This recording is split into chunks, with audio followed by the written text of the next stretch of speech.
All right, you guys, thank you so much for joining me. This is Niners on the Go. I am Guy Deal, and we got a lot to break down. And this is why I have the graphic that I have up there, because I was the whole time, maybe not the whole time, but plenty of time during this past draft, I was going, holy smokes, Batman. So I just thought that needed to be the theme. And of course, the word of the day, which we didn't know was going to be the word of the day, consensus, consensus, consensus, consensus. Yeah, I think a lot of us are pretty tired of hearing that word. And look, I respect a lot of what did go down, and I question some of what went down. I think a lot of us do and are entitled to, and that's just part of, because that's part of what we do. It's part of what we do as fans. That's part of what we do as folks that watch this stuff. Some of us amateur scout this stuff, and not that that's the same by any stretch as the actual folks that do it. And we'll get into all that. But what I want to do today really is not just kind of pile on the critique or pile on, too much of the flowers and the positive. I kind of want to look at the whole picture and see what we can find. And we talked about the patterns, and was there a vision, or sorry, we haven't talked about yet, but we've heard a lot about, do the 49ers have a vision? So much content has come out about, it wasn't the player, but where they were chosen. And does that matter? And I think in a way it matters, but in the most important way, it doesn't. So the most important way, meaning, does that player get on the field for you and produce and help you win?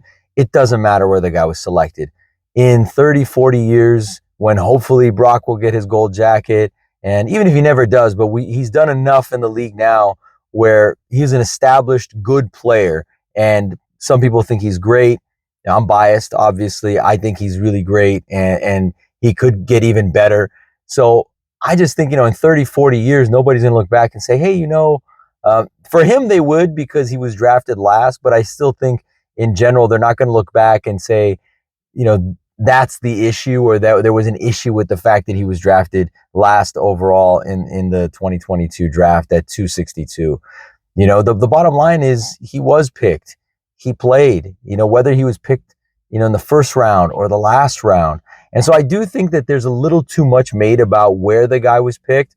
Now, where I think there's actually a legitimate argument to be made is, were there other players on the board that were the better players, right? They always say, is this the best player available? Maybe the best player available at the position. I do think you have to marry some need with best player available. I think some folks are just like, just pick the best player. While that's awesome, I mean, we saw the Detroit Lions for many years would always pick wide receivers. Well, that was the best player on the board, and they were always picking top 10. So they would take wide receiver like every year, it seemed like. So you always had a great receiving core, but you didn't have an O-line, you didn't have a D-line. And of course, free agency comes into play and all these different things. But I just want to use that as an example for why you can't just go best player available, period. It does still need to also match up a bit with some of the needs that you have. And if it's the best player available and it's a need that you have, I mean, that's the dream scenario, right? So we talked a lot. I thought it was going to be edge. Malachi Lawrence was gone already, so it wasn't going to be Malachi. Zion Young was still on the board. He ended up going 50-something. I can't recall. I want to say to the Ravens, though, and I need to look that up again. So I do know Jalen Kilgore, my other draft crush, if you will. He went to the Bills in the 5th round. So I thought that was, and that was another thing that I noticed with all the critiques of what the 49ers did. And like I said, some valid stuff for sure. But with all the critiques on the 49ers, I thought a lot of teams also had interesting value on players that when we did mock drafts, and I did on various sites, and then I would just look to see what the mock drafts look like in general. And this is across, 3-4 months, the last 3-4 months at least. Some of us started in December doing this work, or earlier. I started probably right around January. I still was really invested in the season, but still, that's a good 4 months, almost 5 months worth of time. And a lot of what you saw was guys that were valued in the 2nd round, sometimes taken in the 4th. Guys that were valued in the 3rd were taken in the 5th. Some guys that were not valued at all in the 4th or 5th, taken in the 4th or 5th. I mean, the 49ers, and this is a big swing. I didn't want to kick off necessarily with some of these big swings, so I won't do that. I'll just, that'll be a huge tease, but I want to start out with the good. So here's the good. The good, Stribling was one of the guys I kept mocking a lot. Now, he was more of a third round on a lot of the mock drafts I did because that's where they were valuing him in those mock drafts, and that's where he was valued, I feel like, across the league. Sometimes late second, but probably early third at the earliest. He ended up going at the top of the second round, so about a full round ahead of where a lot of the mock drafts probably thought he was going to go. And that doesn't mean, though, that he wasn't a really good player and wasn't worthy of that slot or a higher slot. I mean, I do agree. If we don't pick him at 33, he could have gotten taken at 55 or 45. It could have happened. And we'll never know. I really don't think any of us will ever know if that was a reality that could have actually taken place. But what we do know is that he is a good player. He runs in the 4.3s, maybe the best blocker. And now we're seeing all kinds of videos from all kinds of angles on. He is just absolutely pancaking dudes. And I saw some of it, but now I'm seeing even more because of all the content creators creating videos just about the guys blocking that wasn't coming out during the time before the draft. So if you don't have access to the all 22, you're only seeing so much of what a guy can do. And even then, I feel like they weren't honing in on just one aspect of his game, and obviously a very important aspect of his game. But he just is absolutely annihilating dudes, putting them into the ground. And sometimes he takes on really big dudes too. So he's 6'2 plus 207 pounds. But he's not necessarily built extremely strong, especially from, I'd say, the shoulders up. I think that it's kind of more just he's just a strong dude throughout from top to bottom. So but again, the way he plays is he plays with the tenacity that we see like Jawan play with. Jawan's not the biggest dude. He's not going to win any contest, bicep measuring contest. But on game days, that guy just absolutely buries dudes and he pancakes them and he takes them into the cooler, as we know. So it doesn't matter if on game day you come up and you're nasty. I mean, like, that's just what it is. And so Stribling was that way. But the thing that Stribling does so well that I thought he did better than anyone in this draft class. And this was before we picked him. And that's why I kept putting him in my third, fourth round as was valued. But I kept putting him in there because that his catch and turn ability and acceleration was incredible. To me, the ability to catch the ball and then just turn and accelerate, he would get to top speed, I felt like, really quickly. Whereas other guys, they run the 40 really well, but it takes time. It takes another 15, 20 yards. With this guy, it's like within the first few yards, he was just flying past dudes. And you saw it, against Georgia. You saw it in different points during the college playoffs. And I think that that's something that the 49ers are going to love to have, is a guy that can do that, because nobody on this roster can do that. And nobody, again, in this receiving core has been able to do that. I think the idea was that Ricky would be able to do a lot of these things. He hasn't stayed healthy enough to show it. But I think it's not only that. I think that as good as Ricky's speed is, he was a 4.41 guy. His acceleration and burst is nothing like Stribling's. And so to me, I would just say that pick actually has a lot of value as long as he can play enough and they can put him in situations where he can take advantage of those in-breaking routes and that 4.3 speed. He should hit the field a lot because he can block, right? We know Kyle loves that. We know that was a weakness of the 49ers the last couple of years, especially last year, having receivers that can block. And guys weren't staying healthy, right? I mean, you had to pull guys off the street. It's not like Kendrick Bourne was an amazing blocker. Demarcus Robinson came on eventually after his suspension. So they weren't the ideal guys that were supposed to be there anyways, right? You weren't supposed to have those guys. You're supposed to have other guys as well. Ayuk just never came back, right? I think the expectation last year was that you'd still get contributions from him at some point, and it never happened. It became another season of Jawan being kind of that pseudo number one receiver when we know that's really not the role that he was drafted to play in the 7th round out of Tennessee. So, and so again, I do think Stribling is going to provide a lot of things that the 49ers need at the receiver position that they don't have, even with Mike Evans. Like, even with a great player like Mike, that's not Mike's game. Mike's game is not to turn, catch the ball, turn, and take it 80 yards to the house, and I'm already going to start coining it a strib to the crib. I hope it catches on. I do, because I really want to see this guy do well. He's mature, seems like a good young dude. He's just well-spoken. and confident, but very humble at the same time. And so I hope he does well. Then we saw the 49ers, another pick that I thought was really good was Grayson Halton. I like Grayson a lot. The reason I wasn't putting him in my mocks a lot wasn't because I didn't want to, was he was usually gone. I feel like by the top 100 or so, he was pretty much gone, maybe 110. So I do think they got great value there for whatever that's worth. Grayson Halton, my gosh, that guy he was just dominating during the Senior Bowl. And that was something that I noticed in a lot of the drills. Just kept seeing his name. I was like, who is that guy? Who is that dude with the OU helmet on? Just absolutely pushing dudes out of the way like they're nothing. And they were big dudes. And he's not the biggest dude in the world, especially height-wise. So it was really cool to see Grayson Halton get picked there. I think in some ways that's their best pick because, again, I don't think folks look at Stribling yet as that guy because he was somewhat overdrafted based on where the consensus, right? There's that word again. The consensus board had him. But with Grayson Halton, that's not the case at all. I think he was picked in a good spot, and you got tons of value for a guy that's really good. It could have been taken earlier, to be honest. So D-tackle, another strength there. And then you can go on another guy, Romello Height. I think he's got a lot of cool tools. I don't know if I love him and love his game as much as other people love his game and love what he can do. So I think that he's got some really cool tools. That bend is incredible. The burst is incredible. I just wonder about, is he going to be a guy that can produce that at this level against NFL offensive linemen at his weight? I do think about that. And I know some of that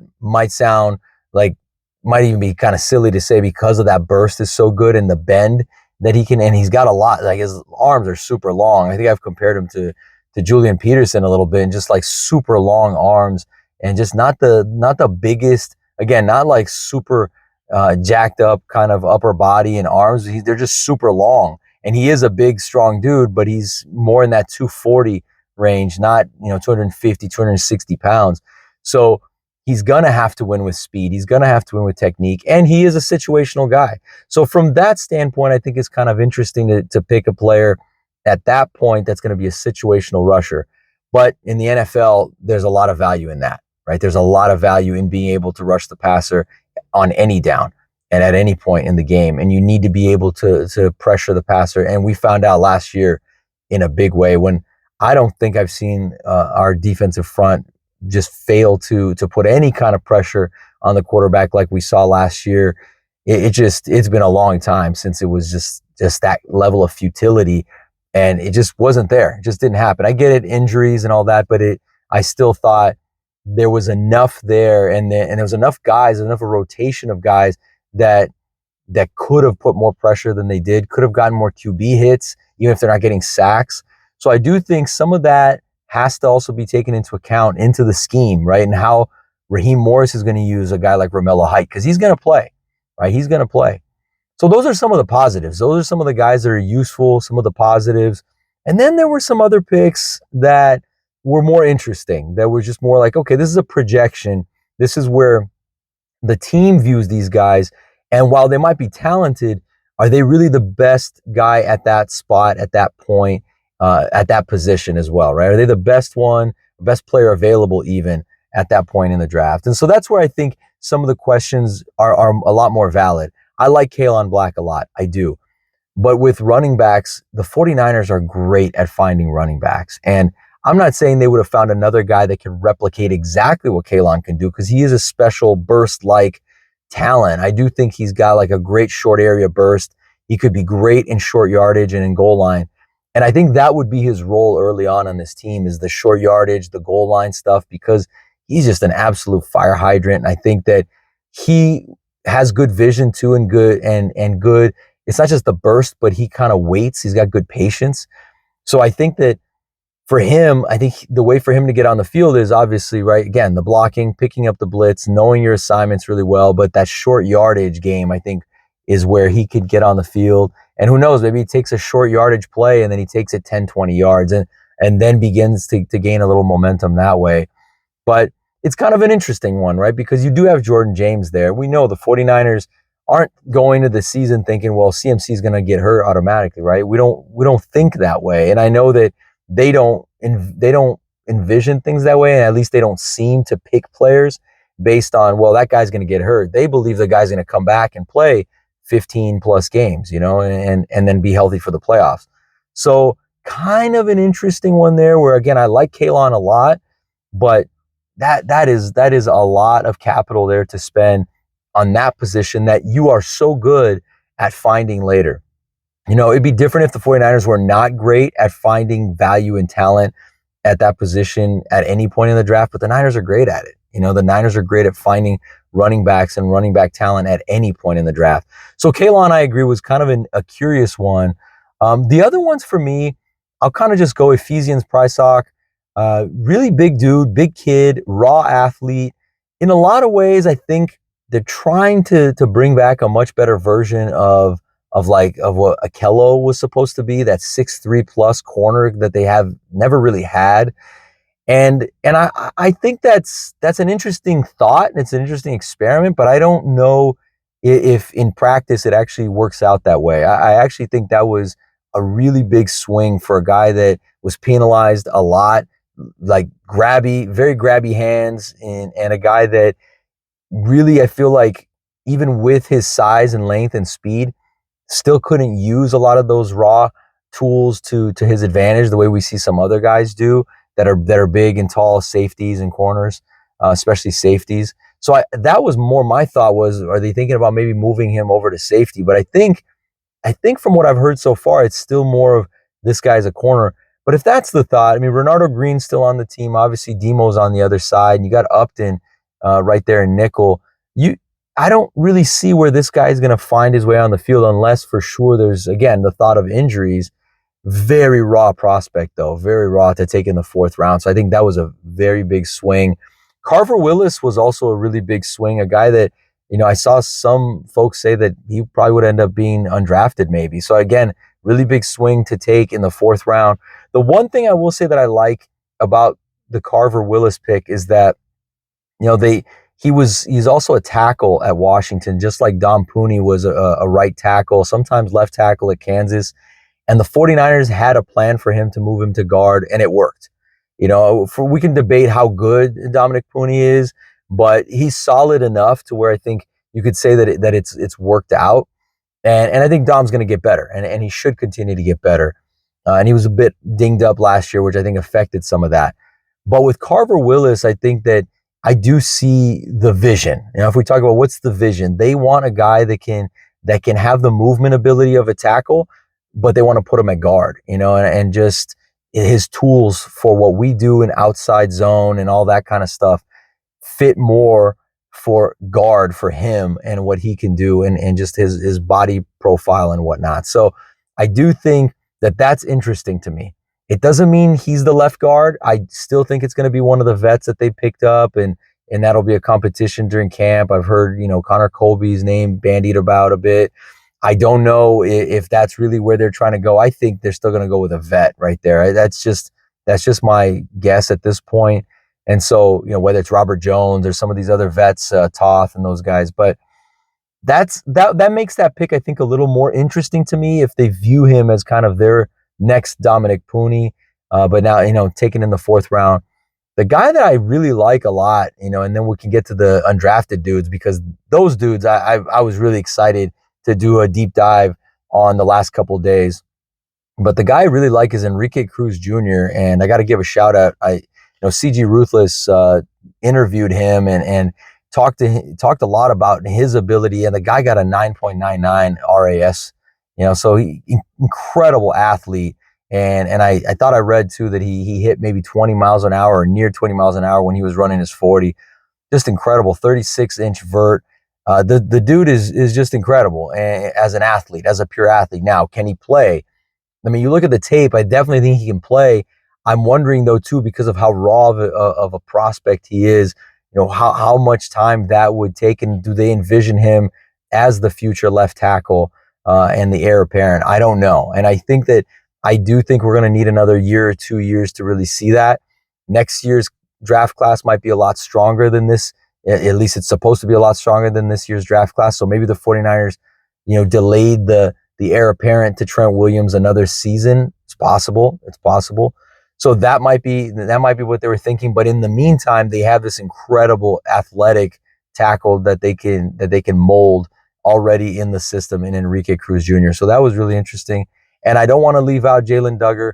Really, again, incredible athlete, but incredibly raw. So big swing there. I think for me, Prysock and Jalen Duggar probably the two guys that I'm. I don't want to say concerned about the boomer bust, but probably the biggest boomer bust of this class. And Carver Willis can be thrown in that as well. Whereas some of the other guys, I feel a lot better about them playing well, and sticking around a little bit. And some of these undrafted guys, man, I saw a lot of 49ers fans say there's going to be guys that were drafted that are going to get cut in favor of these undrafted guys.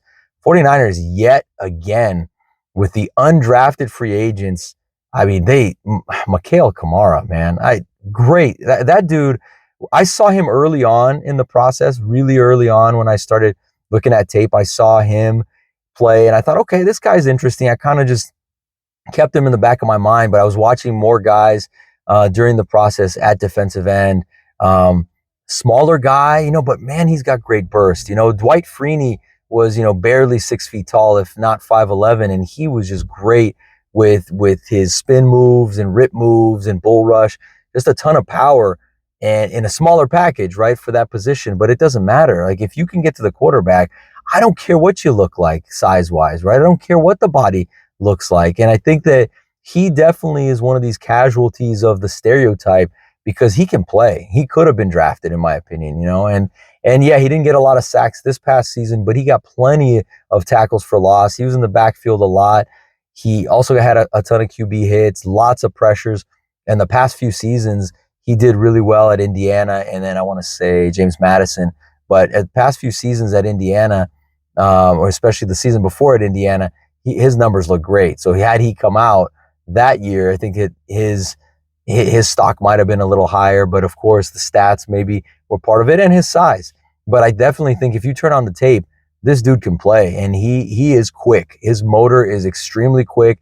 It doesn't stop, which is always something that's fun. Same with James Thompson, the second, was another undrafted guy, another D tackle. I think the D tackle draft for the 49ers was pretty nice. Grayson Halton, and then getting James Thompson, the second, as an undrafted guy, a guy that just dominated the Shrine Bowl.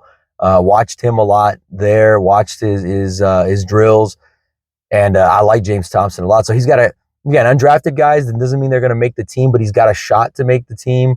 And then, a couple other guys. One guy, the safety they got from Notre Dame, Jalen Stroman.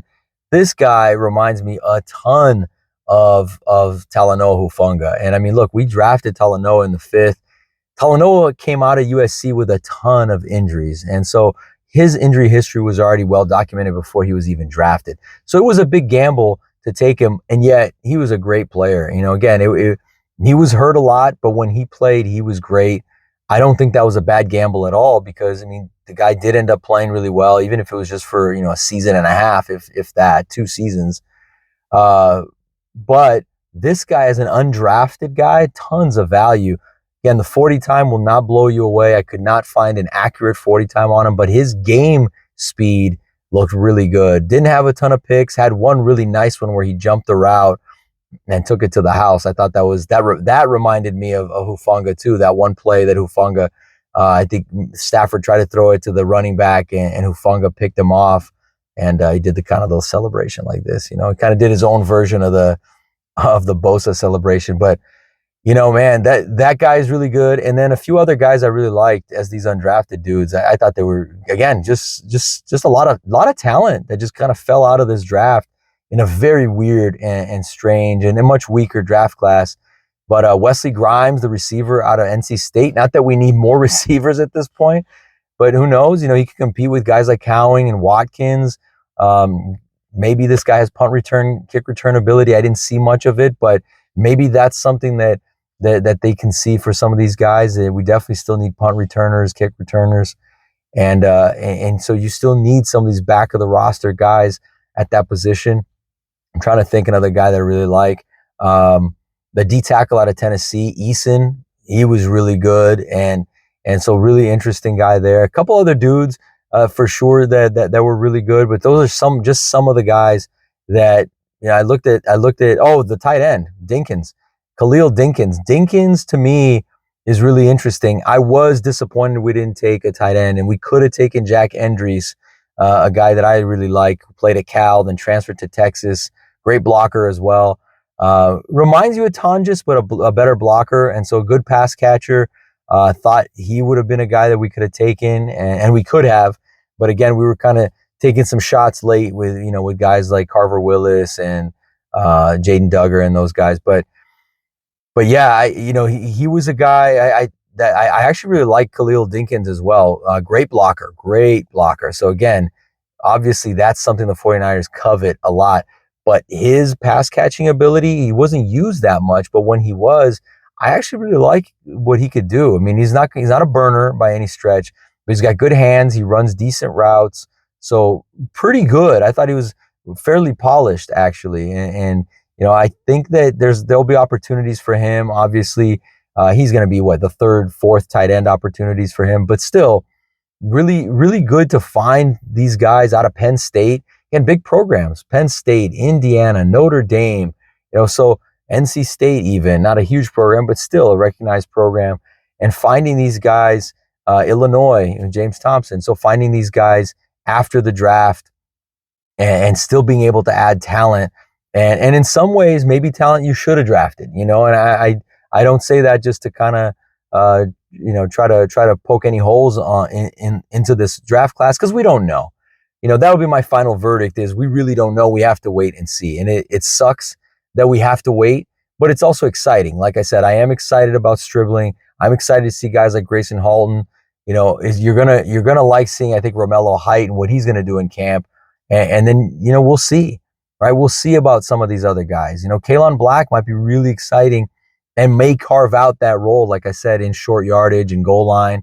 And then who knows? I mean, he might beat out Jordan James, and I think that there's a belief there that maybe that was part of it too, was, they really like this guy enough to where they need to bring competition in for the second back, and then obviously, if not, you have a really good, talented third back that's just sitting there. If somebody gets hurt, he moves up the depth chart, and now you're splitting carries with hopefully CMC, who's healthy. So interesting draft. Not a great draft class, of course, so I don't think anybody's should be super happy, and any team should be super happy necessarily, even if the mock drafts say you took great players. I mean, there's going to be some teams that do well because they had premium talent at the top of the first round, and that's great. But really, this draft class was strange, and the 49ers, they have the philosophy they have. We'll see if it works out at this point, but I'm excited to see some of these guys we did draft and added to the team. And by the way, Oso Digizua for a third round pick, I do somewhat count that as part of this class as well. And I really like what Osa can do. So that'll be fun to watch him and some of these other guys continue to get healthy. So thank you so much, everybody. Take care, Faithful.